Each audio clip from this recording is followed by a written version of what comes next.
Hey, it's me again. So today we're gonna talk about the brachial oh, that's not how you spell it. Sorry. Great spelling mistake. I'm pretty sure. So the brachial plexus. I'm pretty sure this is how you spell it, or something like that. Apologies for spelling errors. So the brachial plexus are nerves that run from your spinal cord towards your arm and they supply with your feeling and movement, right? Now, there's actually a lot of parts to the brachial plexus as there are to any nerves. There are the branches, which are the final parts of the brachial plexus. Then there are chords, not in music. No, I hate music. No offense.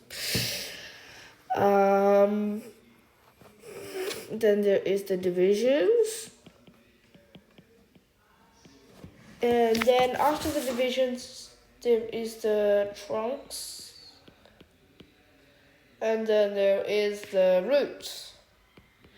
Now these are where, each one is where they're dividing or merging and stuff like that. I'm going to start with the roots because that is where they exit the spinal cord.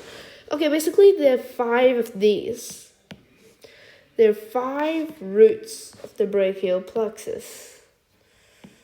Okay, so there is C5, oh wait, I forgot. I can just rub it out. So there's C5, C6, C7, C8, and T1. Basically, these are the roots.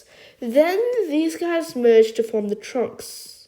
C5 and C6 merge to form the upper trunk. C7 just goes on as the middle trunk. And C8 and T1 merge to form the lower trunk. Divisions. Now, divisions is the kind of complicated part, which is why I'm going to go a little bit simpler. Basically, each one splits into an anterior part and a posterior part. This is what happens to each one. I'm not going to go into what happens in divisions. Just each one splits into 2, and they kind of flip around and merge. I'm just going to keep going now. Now, chords, there are actually 3 chords again. And one of them is actually the posterior chord. Yep, all the posteriors come together to form the posterior chord. And by the way, well, I know what you're thinking. No, none of them are the anterior chords. The anteriors split to form the others. There is then the medial chord and the lateral chord, and then the branches. This is where the main stuff happens. Again, I won't go into how this happened, but there are basically 5 branches again. Because it's kind of complicated how they merge and separate.